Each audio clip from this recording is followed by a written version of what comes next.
Hello, everybody, and welcome to a very special Paizo stream today on Friday the 13th, the most special of days to be streaming, of course. Ooh. We are here to talk things Lost Omens related. Specifically, we're going to be talking about two books coming up in the Lost Omens lines, the Tian Xia World Guide and the Tian Xia Character Guide. And I have two very special people here joining me to talk about these books. I have the senior developer and senior designer that worked on this book, really spearheaded these books. I had less of a hand on these compared to some of the other books we've had in recent days. Uh, Eleanor Ferron and James Case. I'll go with Eleanor first. Hello, Eleanor. How's it going? Hello, Louise. It is a fantastic day to be here with you and your fantastic hair, and James's fantastic hair.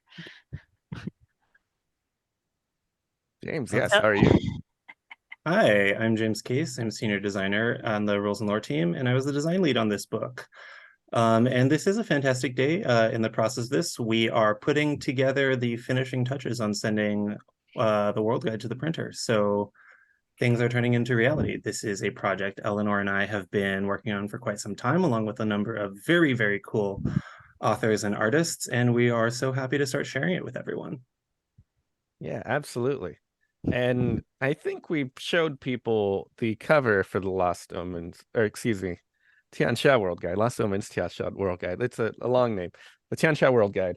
But let's go ahead and pull that up again so people can see it in all its glory. This is just about to hit the printer, as James was saying. It might be even sent off before this stream is done. It won't be, but I like to pretend it will be. But it's finishing touches. It'll be sent off, and soon enough, people will learn more about it and all the fun stuff. Today, we'll share a little bit of information. It's still kind of a ways out, so we'll be trickling in details here and there over the coming months. And this is the first little bit of those tricklings. So I think we're gonna talk a little bit about the different regions that you can find in the Tianxia World Guide for this stream.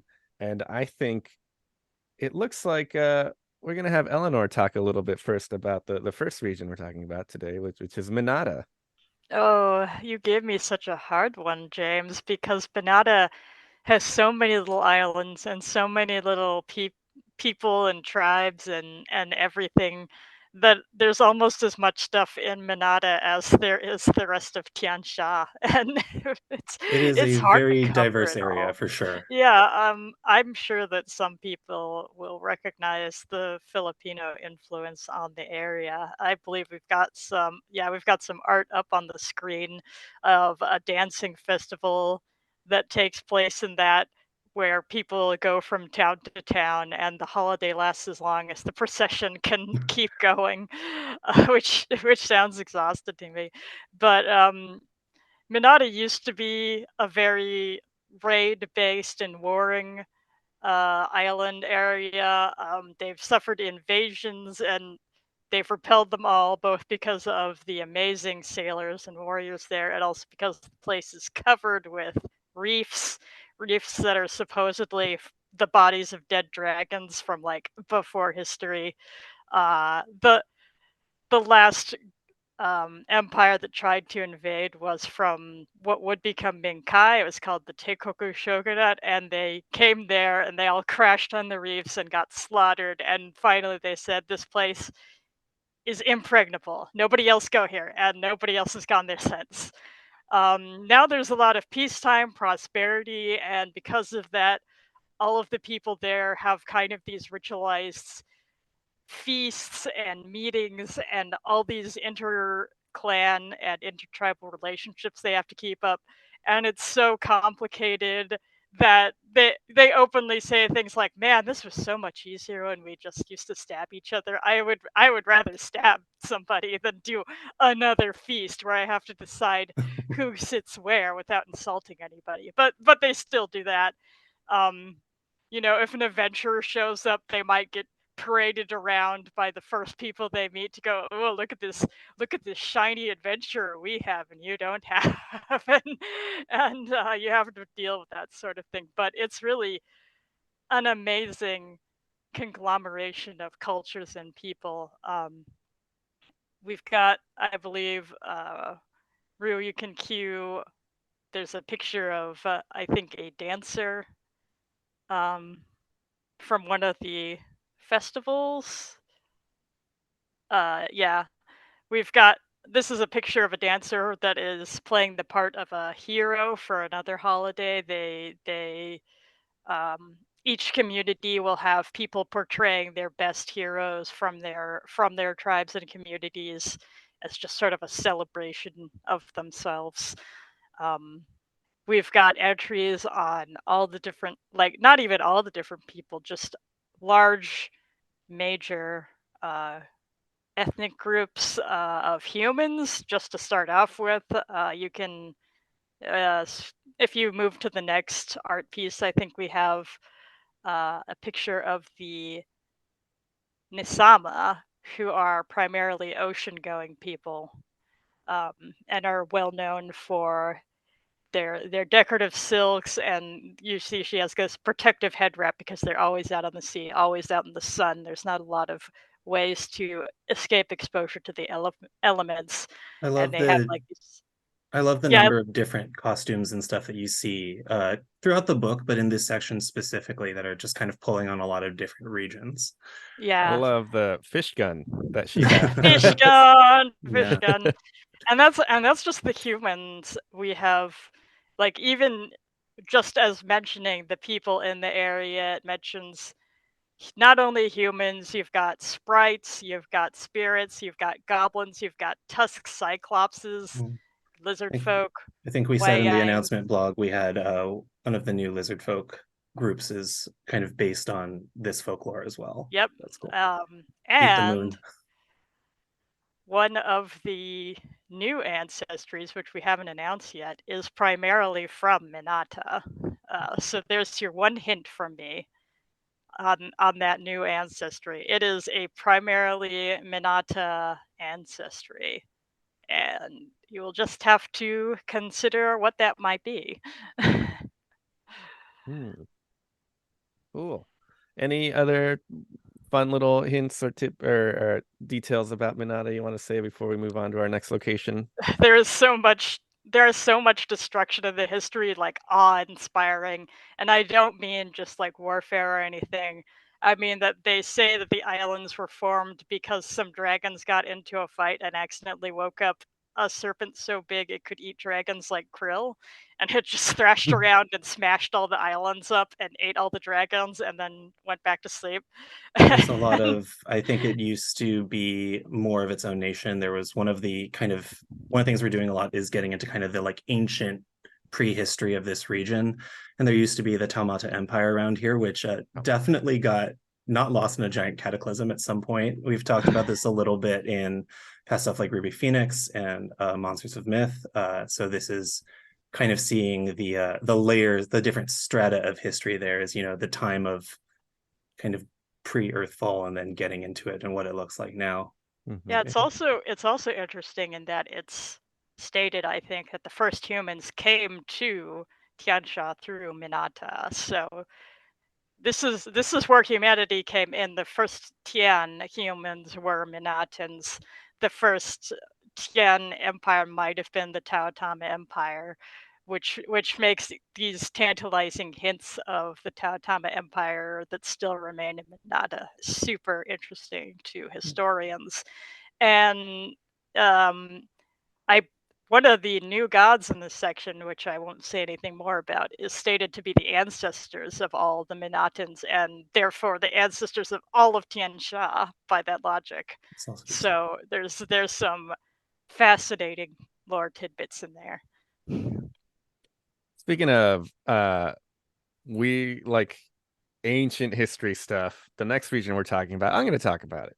I feel like taking over. We're going to talk about the Velashmai jungle, and that's a place that has a very strange and interesting history. The Velashmai jungle, if you know about it beforehand, it's the big kaiju forest. That's where all the kaiju are hanging out. But having this book gives us a chance to expand and really grow that lore or reconsider some of the stuff that's going on there. It used to be very inhospitable. We thought maybe it's less inhospitable than we thought. and we're actually introducing a new region that is part of the Velashmai jungle, which is also called Valash Raj. It's if you look at the map of Tian Xia, it's on the eastern edge, right below Sahoy and west of Minata. It's its own kind of nation that exists as part of the Velashmai jungle. But the Velashmai jungle is interesting because it has, I think, some of the I want to make a claim that it's got some of the weirder history in Tian Xia, but I recognize that that's Does it? kind of like, is it really that weird?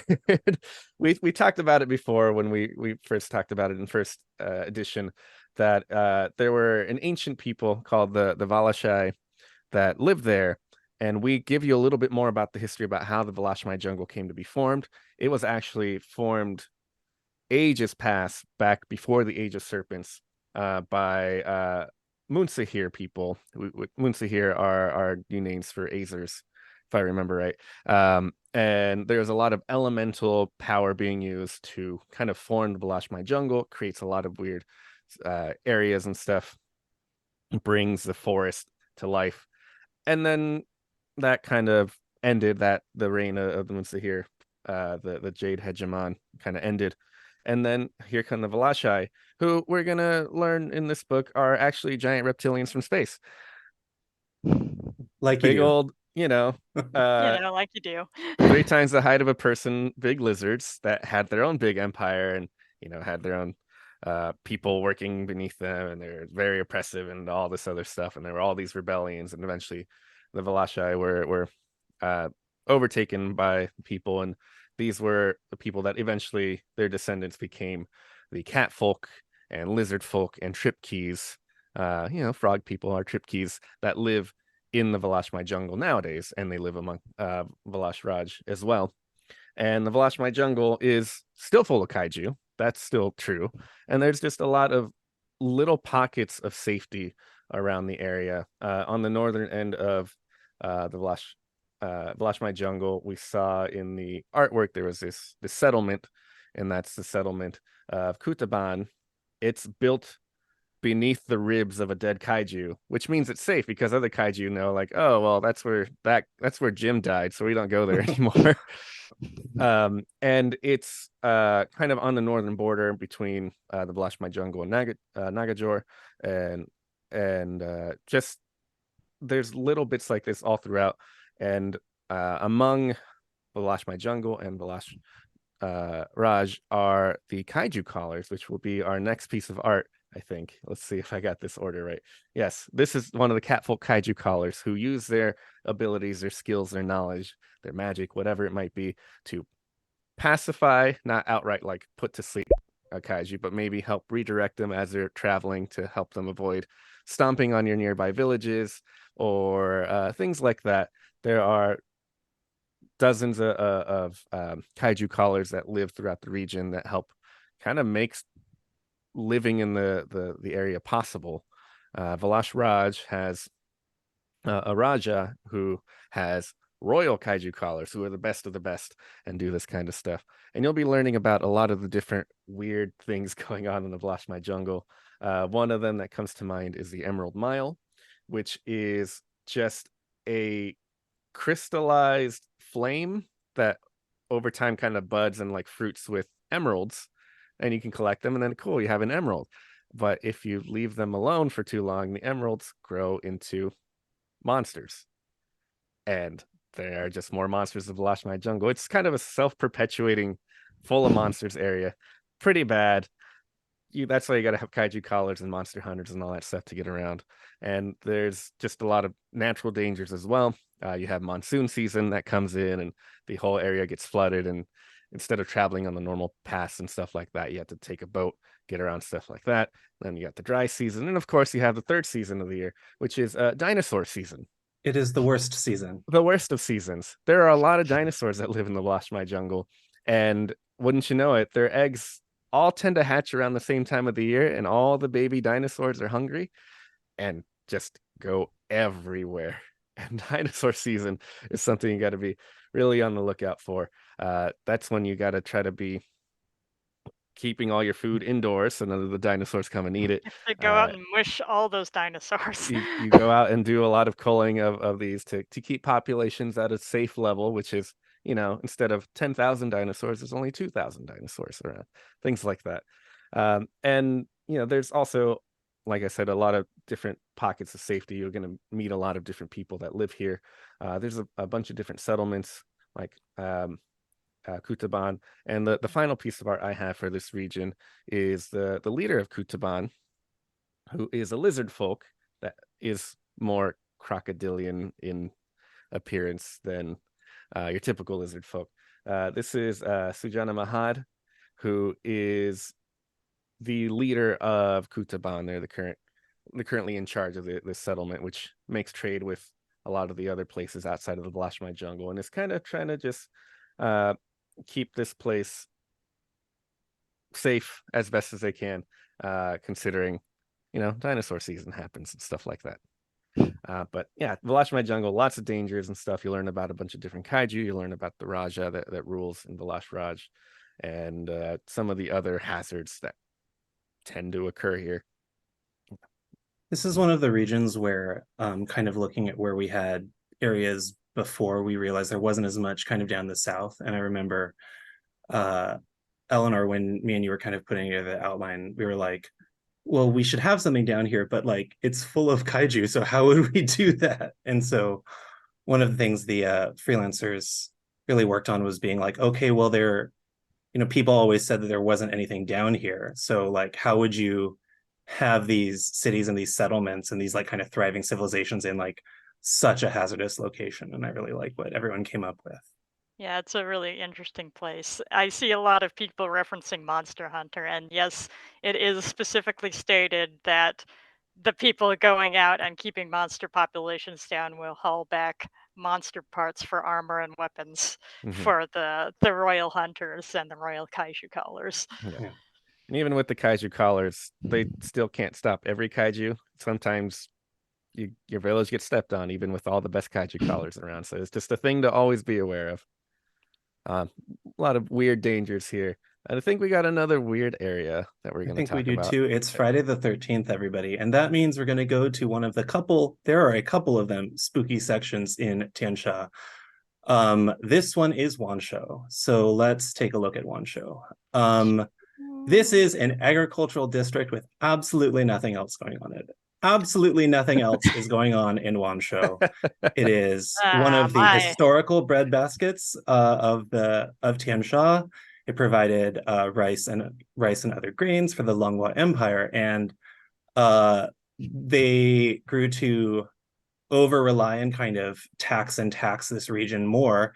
And then there was a bunch of violence and upheaval and rebellion. And then a season called the Season of Torrent came, and the Season of Torrent kind of washed everything away. It reduced a lot to being under the water, and Wansho remains very waterlogged now.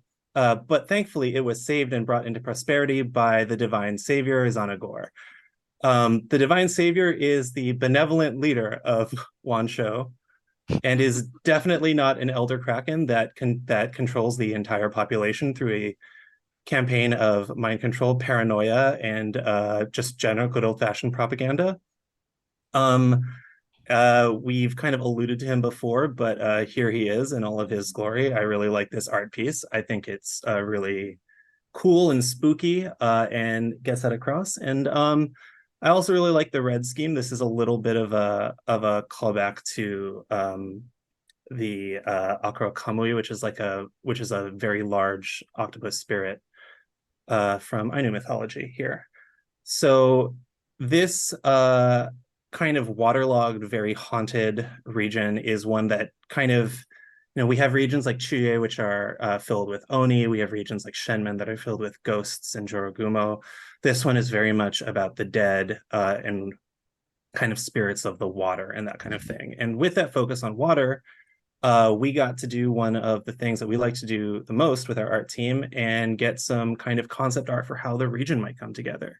So we can show off here some concept art that we had by Kent Hamilton to just kind of show how he went about kind of getting the information that we kind of had previously and from our writers and getting it together here. And so you can see that a lot of the people in Wansho where it rains almost constantly wear these style straw raincoats, but you'll notice that a lot of them are also carrying these little pots, and these may or may not have little octopuses of their own in them, which are conduits by which the divine savior's will can be kind of heard and broadcast around. And so you have this, we were able to get these kind of this very cool look going throughout all of the character pieces for this region. And you'll see these in a couple other regions in Tian Xia that were where we're kind of, we have some historical references, but we're also, it has like, it's a very kind of Pathfinder first area where we were trying to blend those with specific things. So this kind of just goes throughout the nation. We have there, on the outskirts, there are a lot of rice fields, there's a lot of agriculture, and there are a lot of canals that flow between. And these are both because the region is very waterlogged and they help to kind of drain water out. They also may or may not have been put there to allow the aquatic servitors of Xanagor to get further inland. And they also are used to transport goods and food and stuff. I think once a week, each family makes a small offering of food or some other valuable, which they put into something that, like a raft that floats down the canal. And kind of as the canal floats down a residential district, people add more and more to it until it goes out to sea. It's also one of the regions where we have a lot of aquatic ancestries. We have Hell of the Wild coming out next year as well. And so you will also see some of the ancestries from that, like merfolk or Othamarus, show up here as well. So this is a really good chance to kind of develop these two things in parallel. So let's see an example of some of that art in action here. I think we have one last piece from this section, which is a gift receiver. Xanagor does not intercede very directly in day-to-day things. I think there are only 3 people who are allowed to commune directly with the divine savior. And these are the leaders of 3 noble houses that also Xanagor is totally playing against each other to prevent anyone from coming to power.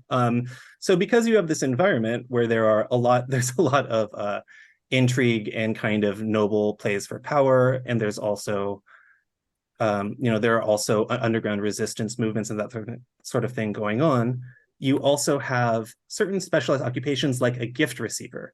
And much like a food taster who will taste food to make sure that it's not poisoned, a gift receiver receives gifts so that any curses that may or may not be upon the gifts are first discharged onto the gift receiver.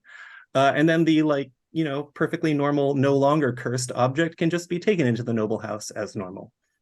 So I really like this thing here. If you see kind of the more higher stature somebody gets, the kind of more ornate their rain cloaks and hats get. But even within these, even within such a kind of malevolent setting, there's also a lot of joy. There's a lot of feasts to commune with ancestors who, one of the things throughout Tian Xia is that the dead are very kind of present, and that doesn't have to be a spooky thing. That can just be a thing like it's a little easier to meet your ancestors once a year on the Ancestors' Day, that kind of thing.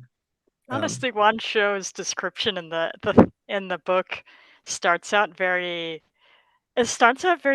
deceptively pleasant. It's just like, oh, this place is so lush and beautiful. There are orchids growing. The farms are abundant and harvests. And then as you walk down the road, it's like, oh, what are those strange, very faint humanoid figures in the distance? Yes, those are the drowned that Those are died the in our drowned. nation and linger because they are bound to our nation for all of eternity.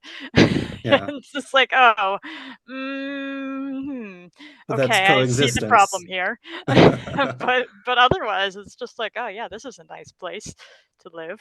Yeah. Haha. So that's Wansho. Happy Friday the 13th, everybody. Happy Friday the If you 13th. live someplace with canals, maybe go home a different way tonight.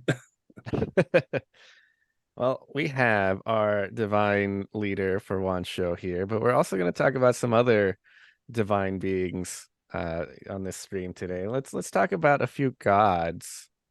And I think again we're starting with Eleanor, who's going to tell us a little bit about one of the 3 gods that we're showing off today. Oh, well, we're talking about very happy and great gods this Friday the 13th, and so the god that I'm talking about is Lady Nanbyo. That is not Lady Nyanbo. That is a different thing. um, Lady Nanbo is the goddess of disasters and bad luck and plagues, and she is technically a dragon. She is a sovereign dragon with black scales and too many legs, but she also has a human form, which we chose to illustrate here. She is appearing as a curse woman. This is a Japanese concept of somebody who is so embittered by revenge and envy and just needing to set right wrongdoings that she has given over her soul to the concept of vengeance to kill the object of her ire and probably her in the process. I love this That's why she's got that. combination of like the curse outfit and kind of like like a very hobble dress kind of Adams Family kind of vibe. It's a great combination. Yeah, she's got the hammer. Usually use that to nail dolls to trees. In Lady Nanbyo's case, her favored weapon is a warhammer, so she may just smash you in the face with it. She's, that just kind of direct thing. Actually, Someone in chat just I says I can fix her. What do you have to say about that, Eleanor? you cannot fix her, but whatever she's got going on is more entertaining, honestly. Um, but I chose the curse woman because her backstory in the book is very curse woman s. It starts with her, she used to be just a nice sovereign dragon, and she got married to this guy. And then the guy is like, haha, I only married you so I could steal your immortality, and now I will bury you alive, which didn't work because she's a dragon. So she set him on fire and her homestead on fire and everything on fire. But her next husband was also a real big jerk, and so she wound up setting a lot of them on fire, and that's why she is the widow of suffering. But also, she ties into this concept in Japanese mythology where begrudged women, begrudged spirits will cause natural calamities. And usually, when that happened, the Japanese emperor or Japanese priest would be like, "Okay, crap, you're a god now, and we will make a shrine for you. Please stop this, stop it," which usually worked. In Lady Nanbyo's case, they don't always manage to placate her, and she sometimes blows things up. I Still, mean, they did try to kill her and steal her immortality, so it's like yeah. fair, but If you say also that Lady Nanbyo did nothing wrong, then yeah, no, that's fair. We'll just let that one slide. But you still don't want to be around her when she's in a mood. Well, I have a god I'm going to talk about. Tell us about your Let's god, let's Luis. look at this big boy Yamatsumi, who is big volcano guy. He's the mountain lord. He's the god of mountains, volcanoes, and winter, and he's all about being more into nature than anything, right? He his anathema includes things like becoming reliant on civilization. So he's all about just go out there, like the world provides. I don't know why you need to go live in a town or anything. Just do that. And also make sure that if you decide to live in a town, that's fine. Just don't like mess up nature too bad, or else I'll explode a volcano and kill everything to teach you a lesson. And Yamatsumi is um he's can be holy. You just got to remember that nature is powerful. It's there to remind you that nature provides, but also nature can um, really shape lives in a way, sometimes in destructive manners. But again, a volcano that erupts and destroys a lot of things, in the end, fertilizes the earth that allows greater things to grow from it. But he is all about helping you minimize your reliance on civilization and doing more stuff with nature, and of course going up to mountains and hanging out up in mountains doing cool mountain stuff. If they happen to be volcanoes, that also works out. But his priests tend to live um more ascetic. I realize I never know how to say that word. aesthetic. They Okay, great, ascetic lifestyles. Yeah, they eschew the comforts of civilization, as we said here in the book. He is, as you saw in the artwork, into great clubs, and he's also not against the idea of maybe having the volcano spew a little bit of black smoke to remind you, hey, maybe stay in line with what you're doing. um, be careful with your civilization encroaching too much. In fact, there's entire legends in this here about how he once caused a volcano in Minkai to erupt and darken the sky for months to demonstrate his anger. So you don't want to make him mad. He's kind of a um, we'll let you know when things have gone wrong, and it's very easy to make something go wrong just a little too far and cause to a lot of destruction. If ever things go wrong, maybe go up a mountain, build a shrine, do some prayers, and he'll be a lot happier for I picked a nicer deity. You guys picked vengeance people. No, you picked them all for us, James. we remember. They remember. I just wanted to get Nambyo on stream. you. Let's switch to one of the new deities. So we had a couple slots in this book where we wanted to kind of also make some new deities for Tian Xia, and these were kind of areas that we left open for, to see kind of what our writers would come up with, and then we worked back and forth with them to refine some of the ideas. And who we have, I think there might be 5 of them, somewhere around there. It depends on what you count. One of them is 3 or 1. And one of them is 1 or 2, but this one is only 1. And this is Beko, who is Lord of the Seasons. So Beko is one of our new deities. This is the Lord of Seasons, but more specifically is kind of a god of harmony and the transition between seasons and the restoration of harmony and the kind of mending of rifts. So Beko's, well, I guess this is a new deity, so we can just go down this. His edicts are to bridge rifts between allies, embrace change, and consider all signs of a disagreement before passing judgment. Anathema are to allow bias to guide your judgment, reject change in favor of stagnation, sow discord between allies, and take more than what you give. So this is a deity who's very much about harmony. He was a tiger who protected the forests of Tian Xia and took shelter under a persimmon tree when he was injured. And he had this kind of moment of enlightenment underneath the tree as the seasons changed. He kind of grew to understand the world on a very deep level, and this elevated him into being a divine spirit. So here you can see that he has kind of these tiger traits and these human traits, and he kind of goes between them as he needs to. And this is a theme that you're going to see a lot in Tian Xia as well. We have these themes of kind of the natural world, and there's many paths to immortality, enlightenment, and ascension. And some of them, can be some sort of trial, but some of them might just be like a moment of kind of transcendence that occurs. And then others might be the cultivation of your spirit over a long period of time. So I really like this deity. I think he's a very kind of nice deity of like balance and harmony and restoration. But then, is of course, along with those things, a deity of being a protector of that balance and kind of doing what needs to happen, doing what needs to be done in order to kind of restore it. So I really like him. I think he's cool. I see somebody in chat mentioning Byakko, which is not just a Final Fantasy character.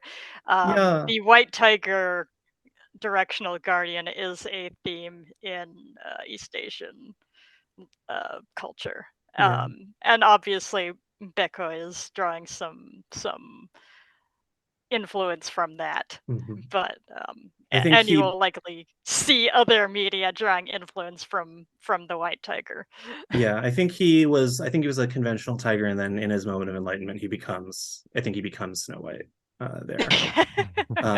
But yeah, these are themes, and just like how we kind of pull upon really traditional themes in other parts of the Galarian setting, swords and stones, or dragons on hordes of gold, we're also looking to do that in Tian Xia. So we have a lot of new canon that's being added, and we have a lot of places where we're kind of taking these older and more traditional myths and seeing how they might fit into the overall Pathfinder world. I think it's a really cool combination.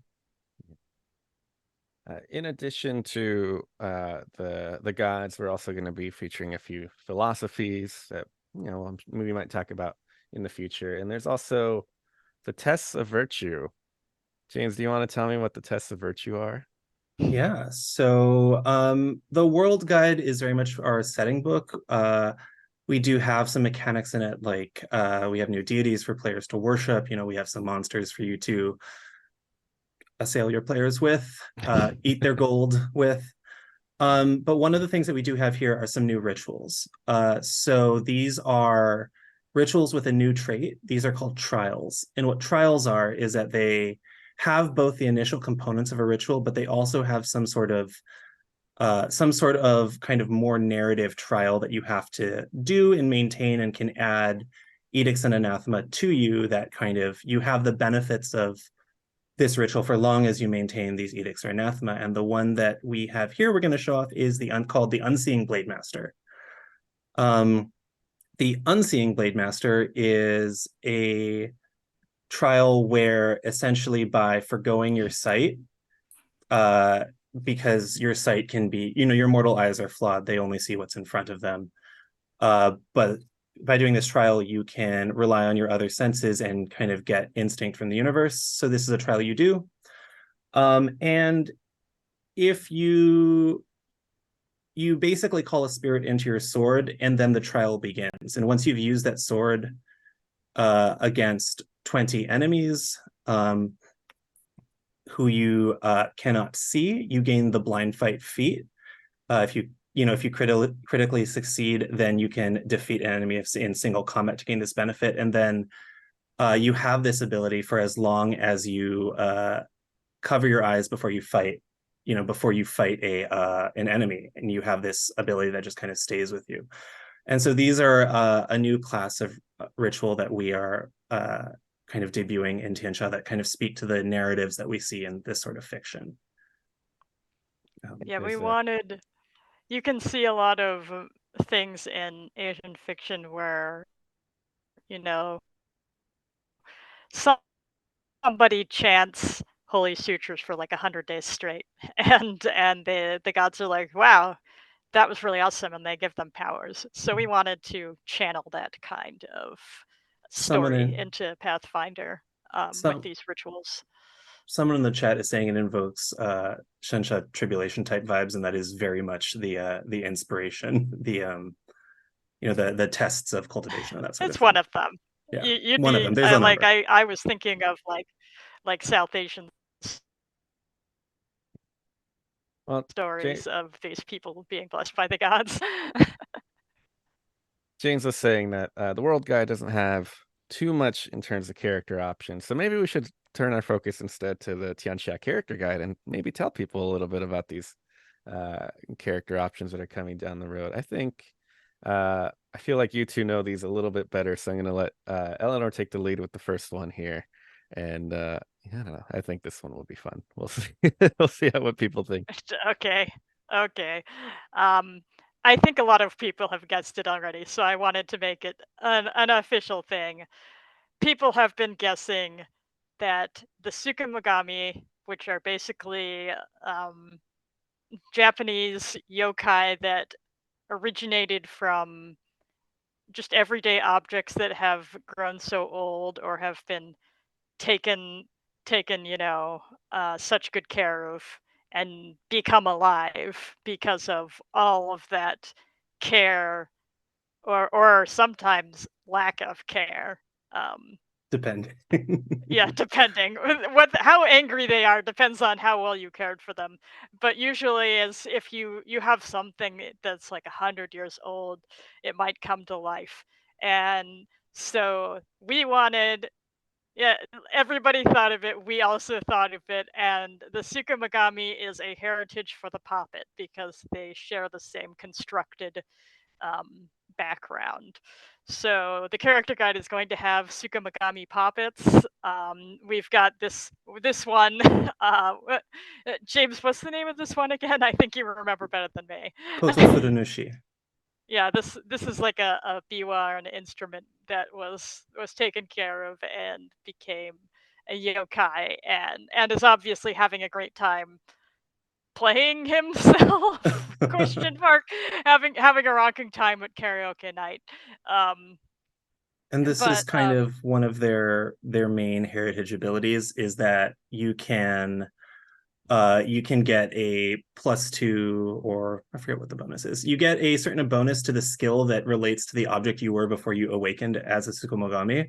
So if you were this Koto Furunushi and you used to be a musical instrument, then you have this bonus to perform checks. But if you were a kitchen knife or something, then you are good at cooking. So this is a way that you or can something. customize your character like this. I think you picked out, like we just said, they're off the poppet chases because there's a lot of overlap since they're both constructed. You Mhm. might catch on fire easily, or depending on what heritage you take, it may be that you're glazed ceramic and you're slightly different as a poppet. But Mhm. we also added in some really fun Tsukumogami specific stuff, which I think you have the text for one of the ones we picked out, James, that we want to show them. Yes. We have the one called Sudden Terror, which is a thing. Let me see if I have my little Kitaro thing here. Uh, Sudden Terror is that thing where you have this kind of like little bit of a shape-shifting nature or some minor illusion, and this lets you just immediately become really big and like flail out your tongue, or bug your eyes out, or do some other kind of scare check. And it's your big intimidation check against all things, because you're like, oh, I'm a little umbrella, and then you go like You just this like open up that giant umbrella yokai thing. mouth and stick your tongue Yeah. out.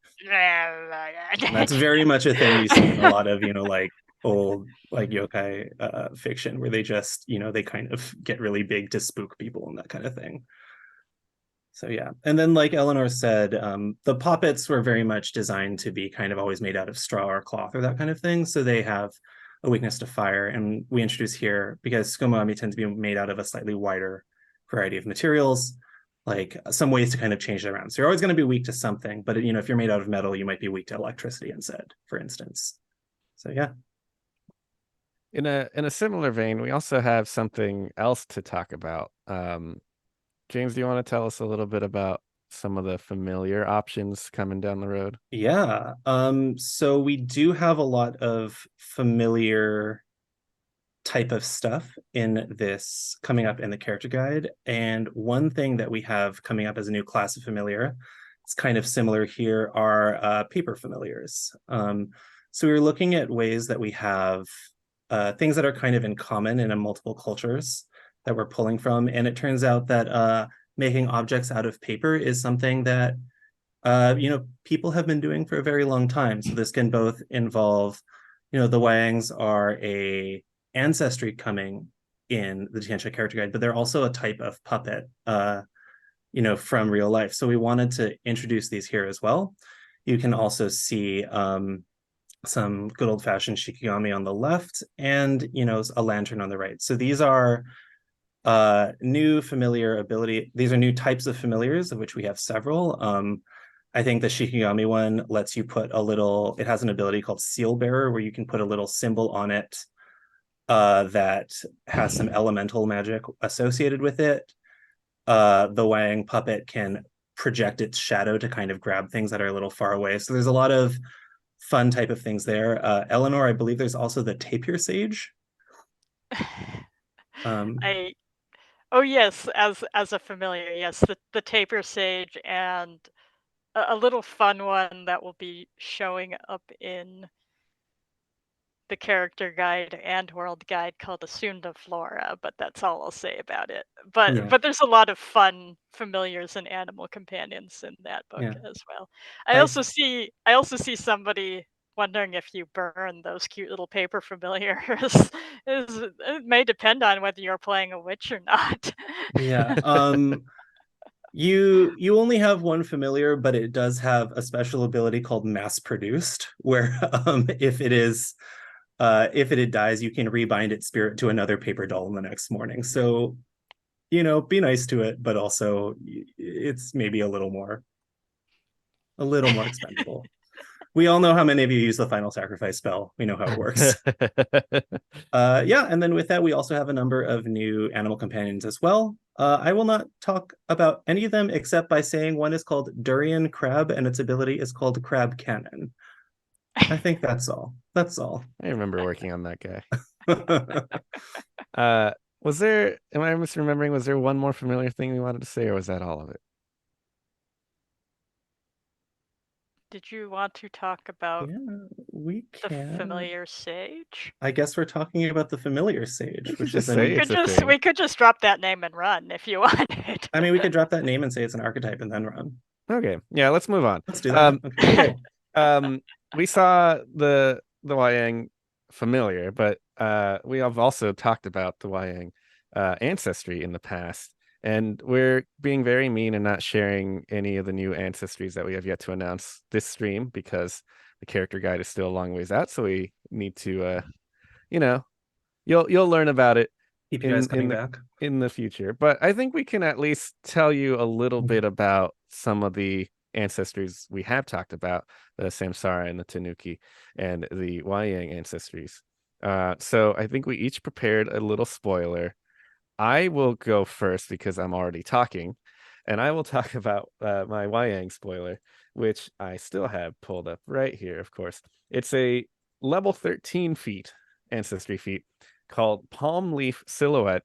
And once per day, it basically, you take a minute and flatten yourself down to be about as thin as a piece of paper.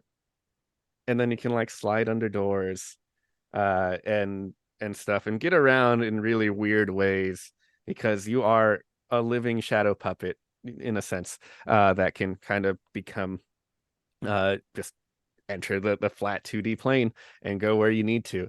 And it's really hard to attack and fight in that, but it's very good for navigating and exploration and stuff. So yeah, if you want to live your Paper Mario dreams, we now have what you could be have your paper familiar and then be your Wying that can flatten out and go do stuff. So have fun with all of that. James, do you want to tell us a little bit about your spoiler? Yeah, I'm going to talk about the Samsarans, which I really like. Samsarans are people who kind of endlessly reincarnate, and they have memories of their past lives kind of always there as if they're a little accessible and like a little dreamlike. And you'll see a lot of abilities that allow them to pull on their past lives for information about skills or information or kind of ways to get that sort of knowledge. And one thing they have is they have a weapon feat, like many ancestries. And you might be saying, James, why are you talking about their weapon feat? Isn't that very similar to other people's? And it's not, because it is called Samsaran Weapon Memory. And this allows you to pick kind of two weapons from two different other ancestries that you were before you reincarnated. So for instance, if in one past life you were an elf and one past life you were a Tengu, then you can pick something like an Elven Curve Blade and a Tengu Gale Blade and just use these together, because your memories of when you were that people start to just kind of flow back into you. So this is functions a little differently from those in other ancestries, but really lets you customize this and get into like, you know, all of your past self memories coming out to help guide you and teach you and that sort of thing. Well, Eleanor, what do you want to tell the people? I want to tell people about Tanuki, who are giant losers, and James Case wrote them. They're giant losers in the mythology. He wrote them purposefully to be giant losers. Did, This was intentional. And to sort of illustrate how they are giant losers, I want to talk about the feat called Rolling Well Bottle Form, which requires you to have the feat tea kettle form, which probably tells you something. As does the tea kettle Tanuki sitting right above James in the screen. But when you use Rolling Well Bottle form, if you're knocked prone or drop prone, you can turn into a bottle, roll away. This lets you crawl 2 times away, and this doesn't provoke reactions, so you can just kind of roll out of reach of people. And then you turn back into Tanuki, specifically face down on the ground. That is stated right in the feat. You cannot use this ability and maintain your dignity. But it is very useful for getting yourself out of sticky situations you might have found yourself in. I was reading a lot about Tanuki myths when I was doing this, and a lot of them are just things like I saw a woman with a box. She offered me sweets. She was a tanuki. Or like a priest saw a bottle of wine on the ground and tried to grasp at it, but then it rolled away laughing. It must have been a tanuki. So that's where that one comes from. Yeah. We are kind of nearing the end of our time here. So I will just say for now that look forward to Tianxia World Guide and then followed by the Tianxia Character Guide in spring of next year. We'll you'll probably be hearing from us more in the future about more concrete dates and more information, of course, as time goes on. We did have a little bit of time set aside for some questions. I don't think we'll be able to get to too many, but I have two that I've already seen that I want to grab now before anything else. If you're watching the stream, there's a fun little guy, little winged guy right below my frame, and people want to know who that is. What's up with this guy? That is DJing or a Hundun, depending on who you ask. They're the same creature, but they're just lumpy little potato Masses guys of with primordial wings. chaos. Yeah, and technically they're masses of primordial chaos and one of the four great evils of China. But we just think that they're fun little guys. If you watched the Marvel movie Shang-Chi, there is a Hundun named Morris, and he just kind of is a small agent of chaos, like you would expect him to be. um, but yeah, just a little fuzzy potato dude, and the only myth I really know about them from actual Chinese lore is that like one day he was hanging out with some peoples and they were like, hey, he doesn't have a face, let's give him a face. So they drilled some holes in his head to give him a face, and then he died. I don't know what the moral of this story is, but There now is you know. Now you Sometimes know. stories are like that, I feel. Um, Speaking of not having a face, this is a question from user XX the Faceless Man, which I think Oh is god. uh, who says, I feel like this book was an assembling of the Avengers. What was the process like getting all these awesome authors in one place, and how do you decide how each would contribute? We don't really give a lot of insight in the, gathering of authors process, so it'd be fun to talk about the it was monumental work that went into making this all happen. it was a lot. Yeah. The short version. This is one of the largest author pools I think we've pulled for a project, partially because we also did both of them at once, so that we could have the information from one on hand for the other. We really wanted to center a lot of authors of Asian descent on this project. Eleanor and I are both like stealth Hapa mixed race people, so we really wanted to get this. We really wanted to bring this out there, and there are a lot of very cool authors who have worked with us on many projects. There are also a lot of authors we brought on for the first time, and we also relied quite heavily on recommendations for this project as well. There are people who, at least I've seen out in the space doing cool things, but I never had the chance to work with myself. But some authors we had worked with kind of were that middle step, and they recommended this person, and we were like, cool, look, we still want to look at a portfolio and see what everyone's done and see what, if somebody does really high octane stuff, we want them on a high octane section probably. But yeah, it was a very collaborative space. It just we also had to deal with time zones quite a bit. It was an interesting collaboration. James and I would wake up in the morning, and the people who were located in East Asia would have gone off during the night. It's like, oh no, there are 200 messages. Waking up and I'm getting so many pictures of food. I'm waking up to all these pictures of food from delicious places that are like Delicious 10 hours food that and way. Chinese puns. So many Chinese puns. I'm specifically calling out two of my authors. You know who you are. Okay. We do have more questions, but I honestly there's something else I need to talk about. So I think I'm gonna call it here with the questions. I know people have a lot to ask, and we will be back in the coming months to talk more about Tianxia. So keep those questions ready. We will have more opportunities to talk about them as time goes on. But if any of you have been following me on social media, I did make a promise that I would talk a little bit about a thing about War of Immortals. So I can't go before I do that, or else I'll be called a liar, and I don't like being called a liar. Don't That's believe true. your It's fine. lies. You can call me a liar. Don't trust him. So the thing I want to talk about is we've mentioned that one of the core 20 deities is going to die. That's remaining a mystery. You're not learning who that is today. But I will say who is going to fill that slot. We will keep core 20 deities after the fact. And the person that's going to fill the slot is actually going to be featured on the cover of the next Lost Omens book, which we're announcing here today. Lost Omens, Divine Mysteries. We want to pull up that awesome art here, please. This is the goddess Rasni, the Unyielding. You may have seen her around a bit. And the Lost Omens Divine Mystery book is going to be kind of two things at once. With the remaster happening, we realized there's going to be a lot of 2E deities that have the old format of the deity stat blocks, which include alignment and other stuff.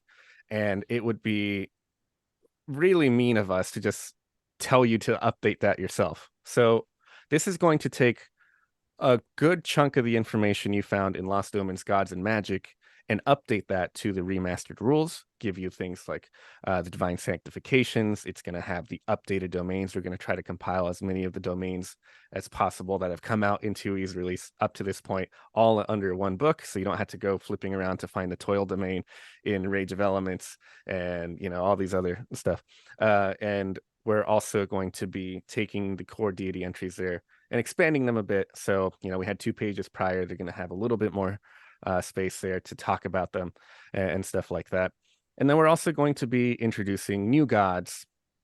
We're always introducing new gods, right? We just showed you one here and teased about 4 more. So there's going to be new gods in here. We're going to be introducing new character options. You might find a class archetype or 2 in this book. There's going to be a number of different things that are more than just a big encyclopedia of the gods. And I wanted this book to feel a bit different from Gods and Magic. So I figured, well, we've done it before with the likes of Book of the Dead. We're doing it with Howl of the Wild. Let's get a narrator for this Lost Omen book. So if we want to take a look at our next piece of art here, this is a concept piece from Kent Hamilton. Wonderful, wonderful Kent. This is Nasoi Psychopomp. Her name is Yavali. She is the and she's author. as cute as a button. She is the author of this book. She's the narrator, and there will be points throughout the book where you will hear her voice in the writing here. And she's also going to include things like essays about the nature of divinity, like, well, how do mortals get their power? Why do gods decide to give mortals their powers? We're trying to give you insight on the mysteries of the divine. That's the name of the book. And there's a bit more concept art. Let's show off the rest of the concept art here. More because Kent I was art. I More was Kent. hoping you had this because it has my favorite picture. Yes, in the Yes. lower left Where with she's the bunched up. puffball Yavali. That is my favorite piece of When she Yavali gets art. super flustered, that's what she looks like. But I wanted to give you a nice, you know, zoomed in version of like her main art first. So this is Yavali. She's going to be your narrator. She is effectively working on her grad school thesis, and this book is her explaining, like, here's what I know about the gods to present to Pharasma so she can get promoted to go be a full-time psychopomp, working as a clerk in the Boneyard. And of course, this book, like I said, is grabbing a lot from Gods and Magic, but it has a lot of new material. So let's talk about real quick. Let's show off who wrote for this book. There's a lot of people that contributed to this book. There's a lot of new authors, and of course, we're grabbing a lot of the content from the original Gods and Magic design. So a lot of people have put a lot of work into making this book come together.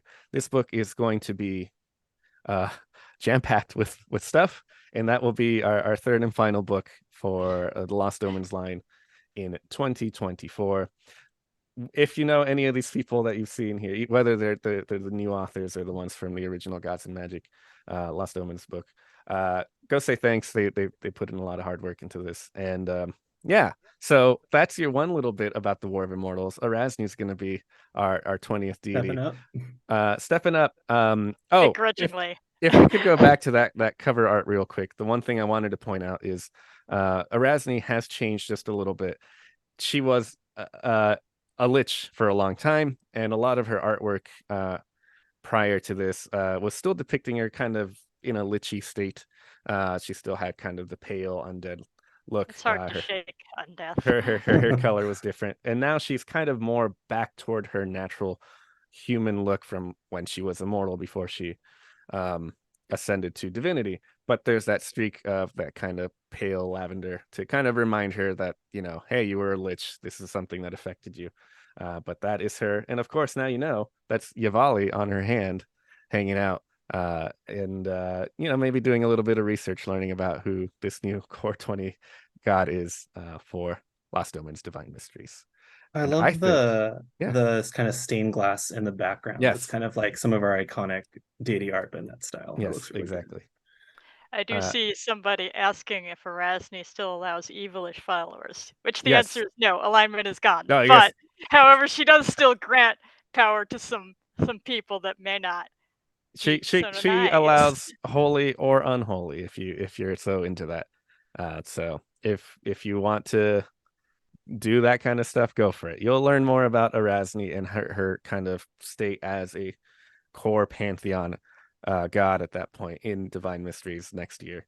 But I think we're gonna call it for now. This has been a very special Lost Omen special stream, I think. This has been fun. Yeah. So I will say we've had our socials here, so you can find us about if you want to find us online. I'm just going to say thanks, everybody. Hope you all have a good weekend. Do either of you have any parting words? I Uh, do. But James can go first. no, I'm just gonna say, look forward to these books. They're all really cool. A lot of cool people really worked on them. Uh, and keep an eye on the future. I'm gonna say, only because I've seen multiple people asking about it, here's my noodle boy. He's my buddy for these books. You cannot get him. He was a Kickstarter exclusive. However, if you go to Fluffnest, FLUFFNEST.com, you can get his siblings, the Sakura dragon or the Osmanthus dragon, who are teal and pink respectively. Does yours have a name? This one?